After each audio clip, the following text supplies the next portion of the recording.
आज की कहानी है बुढ़ापे का जन्मदिन। बहुत अच्छी बात है आंटी। हम यही तो चाहते हैं कि आप लोग जीवन के हर पल का आनंद लें। सभी महिलाएं चली गईं। रमा जी ने अंजना और सुधा को गले लगा लिया और बोली, बुढ़ापे का जन्मदिन इतना बढ़िया रहेगा, मैंने तो कभी सोचा ही न था। वहीं खड़े केशव जी, महेश और विनय सहित सब उनकी बात पर जोर से हंस पड़े। महेश के ऑफिस के आने पर कंगना उत्साहपूर्वक कहने लगी, अच्छा है कल शनिवार है, सुबह ही चलकर माँ को सरप्राइज देंगे। महेश ने भी खुश होकर कहा, हाँ, हमेशा माँ ने ही हमारा जन्मदिन खूब उत्साह से मनाया है, अब हमारी बारी है।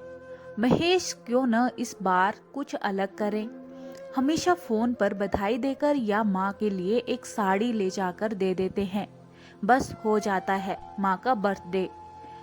2 दिन की छुट्टी है, चलो ना माँ के लिए कुछ नया करते हैं। ठीक है, सोचो कुछ, महेश ने कहा।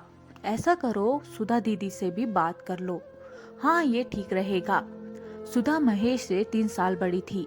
अंजना ने तुरंत सुधा को फोन किया, अपनी इच्छा बताई। सुधा भी फौरन तैयार हो गई, बोली, बताओ क्या करना है। दीदी, पहले तो सब एक साथ माँ के पास पहुँचते हैं, फिर उसके बाद कुछ प्लानिंग करते हैं, सरप्राइज पार्टी रखते हैं, बड़ा मजा आएगा। हाँ ठीक है, मिलते हैं कल सुबह। रमा जी का जन्मदिन था। बहू अंजना प्रोग्राम बनाने में जुट गई थी। रमा जी अपने पति केशव के साथ मेरठ में रहती थी। महेश की गुड़गांव में पोस्टिंग थी, वह इंजीनियर था। सुधा अपने पति विनय और 2 बच्चों स्मृति और सार्थक के साथ पानीपत में रहती थी। अंजना ने रमा जी को फोन किया, माँ कैसी हैं आप, क्या हो रहा है। कुछ नहीं, तुम लोग सुनाओ कैसे हो। हम सब ठीक हैं माँ, पापा कहाँ हैं, उनका फोन नहीं लग रहा है। यही है, बात करवाऊं। हाँ माँ, अंजना ने केशव जी से कहा, पापा माँ को मत बताना, कल सुबह हम सब पहुँच रहे हैं, कल पार्टी करेंगे, माँ की फ्रेंड्स को भी बुलाएंगे। केशव जी हाँ हूँ में बात करते रहे। रमा जी साथ ही बैठी थी। अपनी तरफ से कुछ खास बात वे कर नहीं पाए। सभी लोग शनिवार को सुबह 10 बजे पहुंच गए। सबको देखकर रमा जी बहुत खुश हुई। बर्थडे की बधाई पाकर बोली, तुम लोग इस उम्र में मुझे सरप्राइज दे रहे हो। खूब हंसी मजाक हुआ। फिर रमा जी ने कहा, चलो एक सरप्राइज मैं भी दे देती हूँ, तुम सब अच्छे समय पर आए। मैंने भी आज अपनी सहेलियों को बुलाया है। सबको झटका सा लगा। अरे, बर्थडे की पार्टी? नहीं भाई, घर पर ही 4 बजे भजन कीर्तन रखा है। एक और झटका लगा सबको। अंजना ने कहा, भजन कीर्तन आज जन्मदिन पर? और क्या, बुढ़ापे का जन्मदिन है, कीर्तन ही हो सकता है। 56 साल की हो गई मैं आज। सबके चेहरे लटक गए, एक मायूसी सी छा गई। सबने ठंडी सांस भरी और चुपचाप बैठ गए। केशव जी ने कहा, तुमने तो मुझे भी नहीं बताया, आपको कौन सा इन कीर्तनों में रुचि है, बताकर भी क्या होता, हमेशा गायब हो जाते हो कीर्तन के समय, रिटायर होने वाले हो, ये नहीं कि ईश्वर में कुछ ध्यान लगाएं।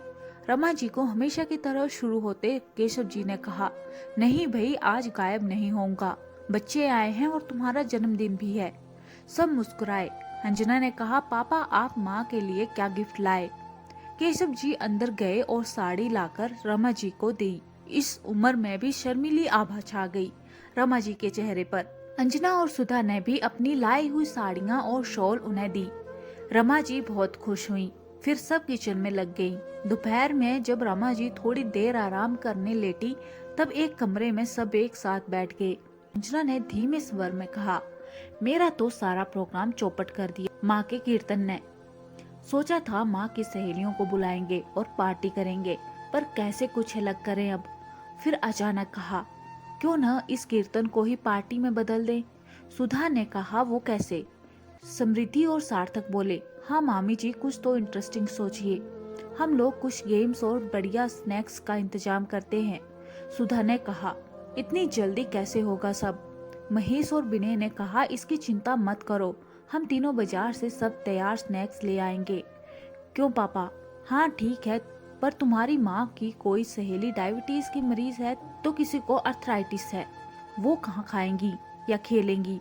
अंजना ने बहुत उत्साहित स्वर में कहा। अब आप लोग सब मुझ पर छोड़ दीजिए।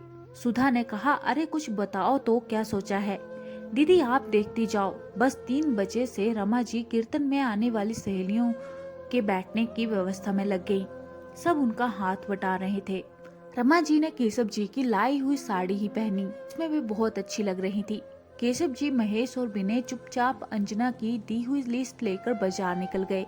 रमा जी ने कहा, देखा फिर गायब हो गए कीर्तन के समय। अंजना और सुधा को हंसी आ गई। धीरे धीरे उनकी सब सहेलियां आती गई और कीर्तन शुरू हो गया। 2-3 सहेलियों के साथ उनकी बहुएं भी थीं, जो अंजना की हम उम्र थीं। अंजना और सुधा सबकी आप वक्त में लग गई। उनकी किसी भी सहेली को नहीं पता था कि आज रमा जी का जन्मदिन है। 1.5 घंटा कीर्तन चला। सब प्रसाद लेकर उठने की तैयारी करने लगे तो अंजना ने कहा, आप सबको बताना चाहती हूँ कि आज माँ का जन्मदिन है। भजन कीर्तन तो हो गया, पर अब और भी कुछ प्रोग्राम है आप लोगों के लिए। सब चौंकी, फिर हंस पड़ी और हैप्पी बर्थडे की आवाज से ड्राइंग रूम गूंज उठा। रमा जी शर्माई सी बहू बेटी को स्नेह भरी नजरों से घूर रही थी। इतने में केशव जी बच्चों के साथ सामान से लदे फदे पहुंच गए। रमा जी हैरान सी उन्हें देखती रही। कई तरह की मिठाइयाँ, स्वादिष्ट स्नैक्स से प्लेट सज गई। केक लाते हुए अंजना ने कहा, आइए माँ पहले केक काटिए। रमा जी ने कहा, केक? मैं? इस प्रोग्राम पर उनकी सहेलियां हैरान थीं और बहुएं तो बहुत खुश थीं। सासू माओं के साथ मजबूरी में कीर्तन में आने के बाद कुछ तो मनोरंजन हुआ। केक काटा गया, खाना पीना हुआ। फिर अंजना बोली, अब कुछ गेम्स भी खेलेंगे। उर्मिला जी बोली, अरे ये कोई उम्र है गेम्स खेलने की? क्या बात करती हो बहू? नहीं आंटी, भागना दौड़ना नहीं है, बैठे बैठे ही खेलना है। क्या खेलना है आंटी? अंताक्षरी। आशा की बहू सुमन बहुत खुश हो गई, बोली, माँ खेलो ना, मजा आएगा। अंजना ने सबको गोल घेरा बनाकर बैठा दिया। केशव जी, महेश और विनय नाश्ता पानी के बाद बाहर टहलने चले गए, जिससे सब महिलाएं फ्री होकर खेले, उन्हें कोई संकोच न हो। अंताक्षरी शुरू हुई तो सब धीरे धीरे अपनी उम्र के खोल से बाहर निकल आई। फिर तो सुर ताल को ताक पर रखकर हर कोई अपने अपने राग अलापने लगा और पुराने हिंदी गानों का एक अलग ही खूबसूरत समा बंध गया। समृद्धि और सार्थक ने तो वे गाने कभी सुने ही नहीं थे, लेकिन नानी को खुश देखकर वे भी खुश थे। तनु इधर उधर बीच में घूमती रही। अंताक्षरी में आखिर तक राधा जी डटी रही। अंजना ने उन्हें एक गिफ्ट दिया, फिर कहा, हाउ जी गेम खेलेंगे? कुछ ने उत्साहित होकर कहा, हाँ हाँ बिल्कुल। कुछ ने कहा कि उन्हें खेलना नहीं आता। तो अंजना और सुधा ने जल्दी से सबको समझा दिया। सब खुश थीं और बिना भाग दौड़ के ये खेल भी हो जाएगा। सब मन से खेली। लाइन और हाउस होने पर सबको छोटे मोटे गिफ्ट भी मिलते रहे। सब पूरे जोश में थी। 7 बज चुके थे। समय का किसी को होश नहीं था। जब घरों से फोन पर फोन आने शुरू हुए तो सबको जाने की सुध आई। जब सब जाने लगी तो अंजना ने सबको गिफ्ट का छोटा पैकेट दिया। सबने अंजना और सुधा को ढेरों आशीर्वाद दिए। रमा जी बहुत खुश थीं। आज जाते जाते उर्मिला जी ने कुछ झिझकते हुए कहा, अगले महीने 10 तारीख को मेरे घर कीर्तन रख लेंगे। रमा जी ने कहा, कुछ खास है क्या? उर्मिला जी शर्माते हुए बोली, वो मेरा जन्मदिन है ना, ऐसे ही कुछ अलग ढंग से कर लेंगे। सभी जोर से हंस पड़े तो वे सकुचा गई। अंजना ने कहा, बहुत अच्छी बात है आंटी, हम यही तो चाहते हैं कि आप लोग जीवन के हर पल का आनंद लें। सब चली गई। रमा जी ने अंजना और सुधा को गले लगा लिया और बोली, बुढ़ापे का जन्मदिन इतना बढ़िया रहेगा, मैंने तो कभी सोचा ही न था। वहीं खड़े केशव जी, महेश और विनय सहित सब उनकी बात पर जोर से हंस पड़े। तो दोस्तों, इस कहानी के बारे में आपकी क्या राय है? कमेंट बॉक्स में हमें जरूर बताएं। और आपसे विनम्र निवेदन है, अगर चैनल पे नए हैं तो चैनल को सब्सक्राइब करना ना भूलें। मिलते हैं किसी और वीडियो के साथ।